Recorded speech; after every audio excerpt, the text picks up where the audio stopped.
El Príncipe, de Nicolás Maquiavelo. Dedicatoria Nicolás Maquiavelo al magnífico Lorenzo de Medici. Los que desean congraciarse con un príncipe suelen presentársele con aquello que reputan por más precioso entre lo que poseen o con lo que juzgan más ha de agradarle. De ahí que se vea que muchas veces le son regalados caballos, armas, telas de oro, piedras preciosas y parecidos adornos dignos de su grandeza. Deseando, pues, presentarme ante vuestra magnificencia con algún testimonio de mi sometimiento, no he encontrado entre lo poco que poseo nada que me sea más caro o que tanto estime como el conocimiento de las acciones de los hombres, adquirido gracias a una larga experiencia de las cosas modernas y a un incesante estudio de las antiguas.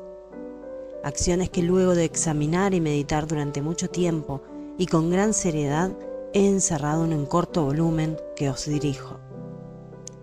Y aunque juzgo esta obra indigna de vuestra magnificencia, no por eso confío menos en que sabréis aceptarla, considerando que no puedo haceros mejor regalo que poneros en condición de poder entender en brevísimo tiempo todo cuanto he aprendido en muchos años y a costa de tantos sinsabores y peligros.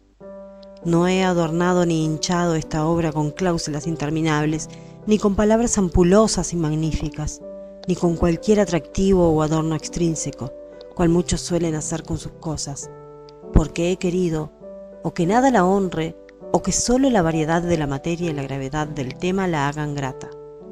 No quiero que se mire como presunción en el que un hombre de humilde cuna se atreva a examinar y criticar el gobierno de los príncipes, porque así como aquellos que dibujan un paisaje se colocan en el llano para apreciar mejor los montes y los lugares altos, y para apreciar mejor el llano escalan los montes, así, para conocer bien la naturaleza de los pueblos hay que ser príncipe, y para conocer la de los príncipes hay que pertenecer al pueblo. Acoja pues vuestra magnificencia este modesto obsequio con el mismo ánimo con que yo lo hago. Si lo lee y medita con atención, descubrirá en él un vivísimo deseo mío, el de que vuestra magnificencia llegue a la grandeza que el destino y sus virtudes le auguran. Y si vuestra magnificencia, desde la cúspide de su altura, vuelve alguna vez la vista hacia este llano, comprenderá cuán inmerecidamente soporto una grande y constante malignidad de la suerte. Capítulo 1. De las distintas clases de principados y de la forma en que se adquieren. Todos los estados, todas las dominaciones que han ejercido y ejercen soberanía sobre los hombres, han sido y son repúblicas o principados. Los principados son o hereditarios, cuando una misma familia ha reinado en ellos largo tiempo, o nuevos. Los nuevos, o lo son del todo, como lo fue Milán bajo Francisco Sforza, o son como miembros agregados al estado hereditario del príncipe que los adquiere, como es el reino de Nápoles para el rey de España. Los dominios así adquiridos están acostumbrados a vivir bajo un príncipe o a ser libres, y se adquieren por las armas propias o por las ajenas, por la suerte o por la virtud.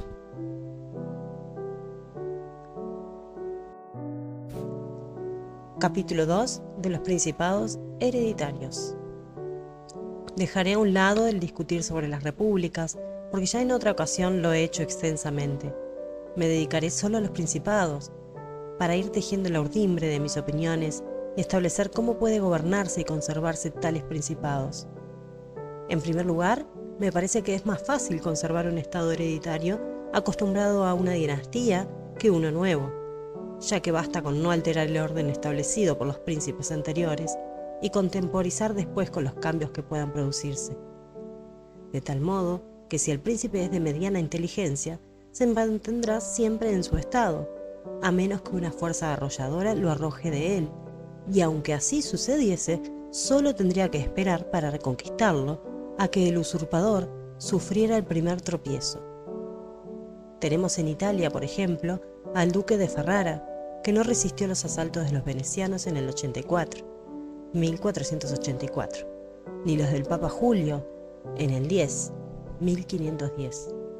por motivos distintos de la antigüedad de su soberanía en el dominio, porque el príncipe natural tiene menos razones y menor necesidad de ofender, de donde es lógico que sea más amado, y a menos que vicios excesivos le atraigan el odio, es razonable que le quieran con naturalidad los suyos. Y en la antigüedad y continuidad de la dinastía, se borran los recuerdos y los motivos que la trajeron, pues un cambio deja siempre la piedra angular para la edificación de otro. Capítulo 3. De los principados mixtos. Pero las dificultades existen en los principados nuevos, y si no es nuevo del todo, sino como miembro agregado a un conjunto anterior, que puede llamarse así, mixto, sus incertidumbres nacen en primer lugar de una natural dificultad que se encuentra en todos los principados nuevos.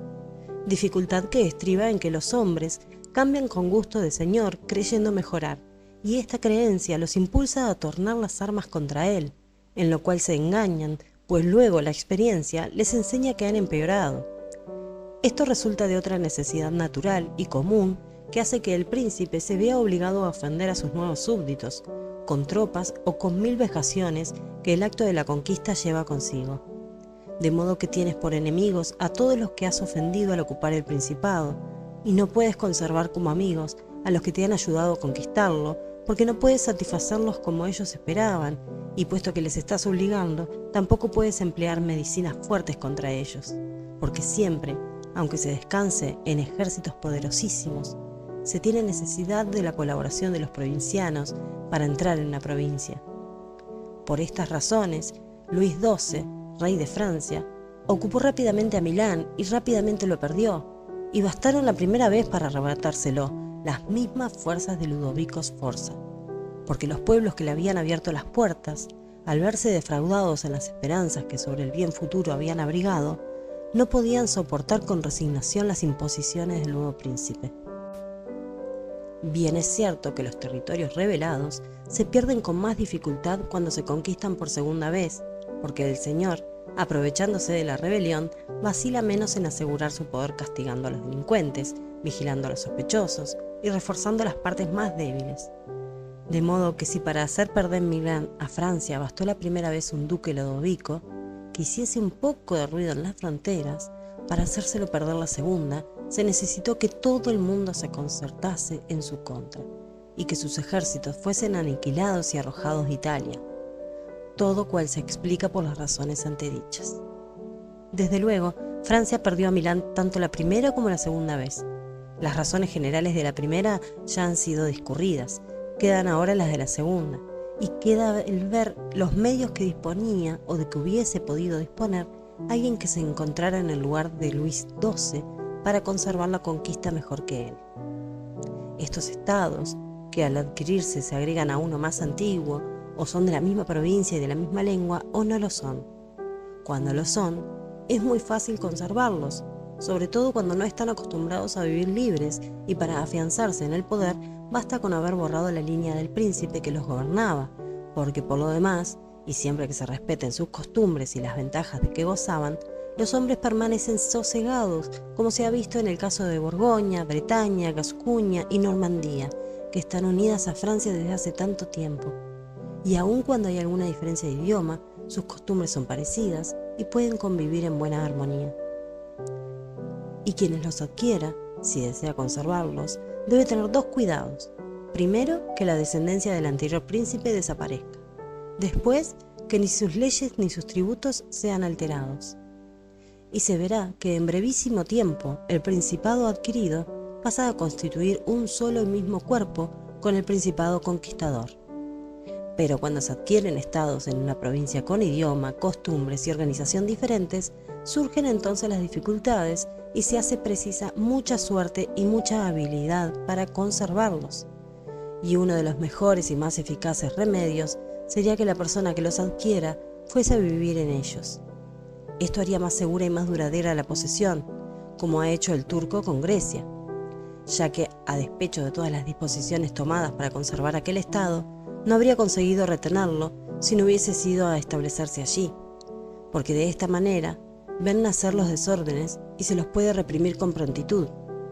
Pero, residiendo en otra parte, Se entera uno cuando ya son grandes y no tienen remedio. Además, los representantes del príncipe no pueden saquear la provincia, y los súbditos están más satisfechos porque pueden recurrir a él fácilmente y tienen más oportunidades para amarlo, si quieren ser buenos, y para temerlo si quieren proceder de otra manera. Los extranjeros que desearan apoderarse del Estado tendrían más respeto, de modo que habitando en él, solo con muchísima dificultad podrá perderlo. Otro buen remedio es mandar colonias a 1 o 2 lugares que sean como llaves de aquel estado, porque es preciso hacer esto o mantener numerosas tropas. En las colonias no se gasta mucho, y con esos pocos gastos se las gobierna y conserva, y solo se perjudica a aquellos a quienes se arrebatan los campos y las casas para darles a los nuevos habitantes que forman una mínima parte de aquel estado. Y como los damnificados son pobres y andan dispersos, jamás pueden significar peligro. Y en cuanto a los demás, como por una parte no tienen motivos para considerarse perjudicados, y por la otra temen incurrir en falta y exponerse a que les suceda lo que a los despojados, se quedan tranquilos. Concluyo que las colonias no cuestan, que son más fieles y entrañan menos peligro, y que los damnificados no pueden causar molestias porque son pobres y están aislados, como ya he dicho. Ha de notarse, pues, que a los hombres hay que conquistarlos o eliminarlos, porque si se vengan de las ofensas leves, de las graves no pueden. Así que la ofensa que se haga al hombre debe ser tal que le resulte imposible vengarse. Si en vez de las colonias se emplea la ocupación militar, el gasto es mucho mayor, porque el mantenimiento de la guardia absorbe las rentas del Estado, y la adquisición se convierte en pérdida, y además se perjudica e incomoda a todos con el frecuente cambio del alojamiento de las tropas. Incomodidad y perjuicio que todos sufren y por los cuales todos se vuelven enemigos. Y son enemigos que deben temerse, aun cuando permanezcan encerrados en sus casas. La ocupación militar es, pues, desde cualquier punto de vista, tan inútil como útiles son las colonias. El príncipe que anexe una provincia de costumbres, lengua y organización distintas a las de la suya, debe también convertirse en paladín y defensor de los vecinos menos poderosos, ingeniarse para debilitar a los de mayor poderío y cuidarse de que bajo ningún pretexto entre en su estado un extranjero tan poderoso como él. Porque siempre sucede que el recién llegado se pone de parte de aquellos por ambición o por miedo. Están descontentos de su gobierno, como ya se vio cuando los etolios llamaron a los romanos a Grecia. Los invasores entraron en las demás provincias llamados por sus propios habitantes. Lo que ocurre comúnmente es que no bien un extranjero poderoso entra en una provincia, se le adhieren todos los que sientan envidia del que es más fuerte entre ellos. De modo que el extranjero no necesita gran fatiga para ganarlos a su causa, ya que enseguida y de buena gana forman un bloque con el Estado invasor. Solo tiene que preocuparse de que después sus aliados no adquieran demasiada fuerza y autoridad, cosa que puede hacerse fácilmente con sus tropas, que abatirán a los poderosos y lo dejarán árbitro único de la provincia. El que en lo que a esta parte se refiere no gobierne bien, perderá muy pronto lo que hubiera conquistado, y aun cuando lo conserve, tropezará con infinitas dificultades y obstáculos. Los romanos, en las provincias de las cuales se hicieron dueños, observaron perfectamente estas reglas. Establecieron colonias, respetaron a los menos poderosos sin aumentar su poder, avasallaron a los poderosos y no permitieron adquirir influencia en el país a los extranjeros poderosos. Y quiero que me baste lo sucedido en la provincia de Grecia como ejemplo. Fueron respetados acayos y etolios, fue sometido el reino de los macedonios, fue expulsado Antíoco, y nunca los méritos que hicieron acayos o etolios los llevaron a permitirles expansión alguna, ni las palabras de Filipo los indujeron a tenerlo como amigo sin someterlo, ni el poder de Antíoco pudo hacer que consintiesen en darle ningún estado a la provincia. Los romanos hicieron en estos casos lo que todo príncipe prudente debe hacer, lo cual no consiste simplemente en preocuparse de los desórdenes presentes, sino también de los futuros y de evitar los primeros a cualquier precio. Porque previniéndolos a tiempo se pueden remediar con facilidad, pero si se espera que progresen, la medicina llega a deshora, pues la enfermedad se ha vuelto incurable. Sucede lo que los médicos dicen del tísico, que al principio su mal es difícil de conocer, pero fácil de curar, mientras que con el transcurso del tiempo, a no haber sido conocido ni atajado, se vuelve fácil de conocer pero difícil de curar. Así pasan las cosas del Estado.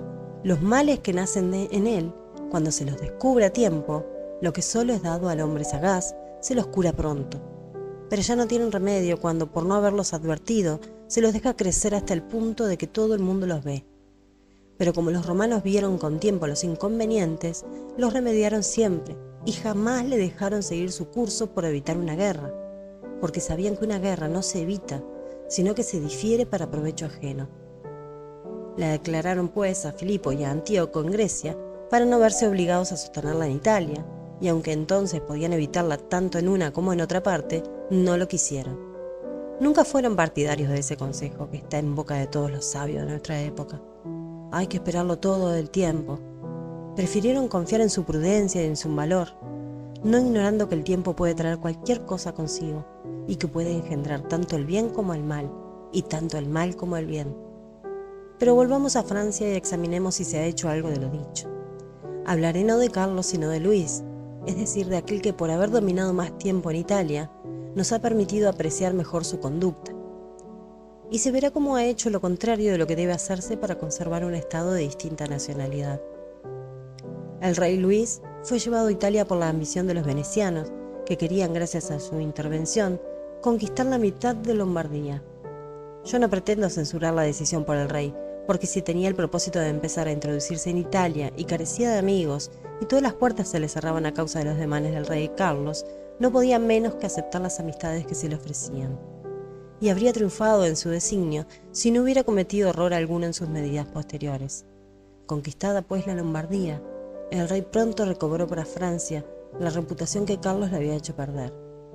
Génova cedió, los florentinos le brindaron su amistad, el marqués de Mantua, el duque de Ferrara, los Bentivoglio, la señora de Forli, los señores de Faenza, de Pesaro, de Rimini, de Camerino y de Piombino, los luqueses, los pisanos, los sieneses, todos trataron de convertirse en sus amigos. Y entonces pudieron comprender los venecianos la temeridad de su ocurrencia. Para apoderarse de 2 ciudades de Lombardía, hicieron al rey dueño de las 2/3 partes de Italia. Considérese ahora con qué facilidad el rey podía conservar su influencia en Italia, con tal de haber observado las reglas enunciadas y defendido a sus amigos, que por ser numerosos y débiles, y temer unos a los venecianos y otros a la iglesia, estaban siempre necesitados de su apoyo, y por medio de ellos contener sin dificultad a los pocos enemigos grandes que quedaban. Pero pronto obró al revés en Milán, al ayudar al Papa Alejandro para que ocupase la Romaña. No advirtió de que con esta medida perdía a sus amigos y a los que se habían puesto bajo su protección, y al par que debilitaba sus propias fuerzas, engrandecía a la iglesia, añadiendo tanto poder temporal al espiritual, que ya bastante autoridad le daba.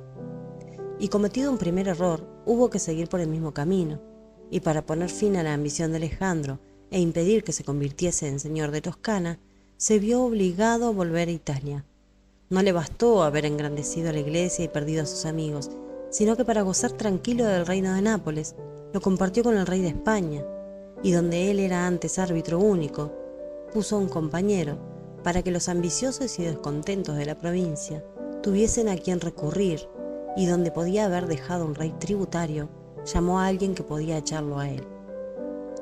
El ansia de conquista es sin duda un sentimiento muy natural y común, y siempre que lo hagan los que pueden, antes serán alabados que censurados, pero cuando intentan hacerlo a toda costa los que no pueden, la censura es lícita. Si Francia podía, pues, con sus fuerzas apoderarse de Nápoles, debía hacerlo, y si no podía, no debía dividirlo. Si el reparto que hizo de Lombardía con los venecianos era excusable porque le permitió entrar en Italia, lo otro, que no estaba justificado por ninguna necesidad, es reprobable.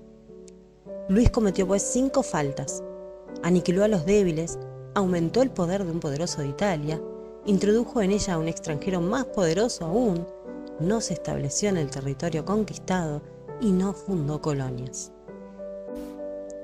Y sin embargo, estas faltas, por lo menos en vida de él, podían no haber traído consecuencias desastrosas si no hubiese cometido la 6ª, la de despojar de su estado a los venecianos, porque en vez de hacer fuerte a la iglesia y de poner a España en Italia, era muy razonable y hasta necesario que lo sometiese, pero cometido el error, nunca debió consentir en la ruina de los venecianos, pues poderosos como eran, habrían mantenido a los otros siempre distantes de toda acción contra Lombardía, ya porque no lo hubiesen permitido sino para ser ellos mismos los dueños, ya porque los otros no hubiesen querido arrebatársela a Francia para dársela a los venecianos, y para atacar a ambos a la vez les hubiese faltado audacia.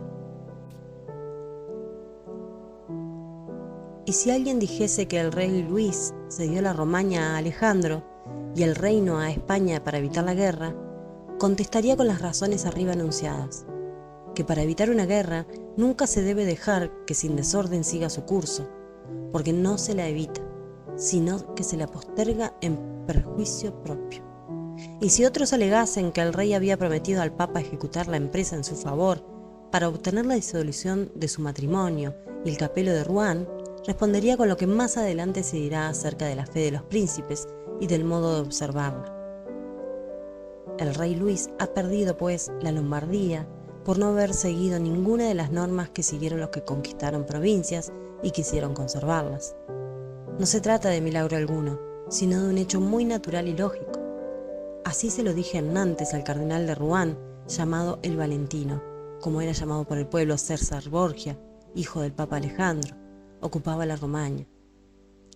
Como me dijera el cardenal de Rouen que los italianos no entendían nada de las cosas de la guerra, yo tuve que contestarle que los franceses entendían menos de las que se refieren al Estado, porque de lo contrario no hubiesen dejado que la Iglesia adquiriese tanta influencia. Y ya se ha visto cómo, después de haber contribuido a crear la grandeza de la Iglesia y de España en Italia, Francia fue arruinada por ellas. De lo cual se infiere una regla general que rara vez o nunca falla, que el que ayuda a otro a hacerse poderoso causa su propia ruina, porque es natural que el que se ha vuelto poderoso recele de la misma astucia o de la misma fuerza gracias a las cuales se lo ha ayudado.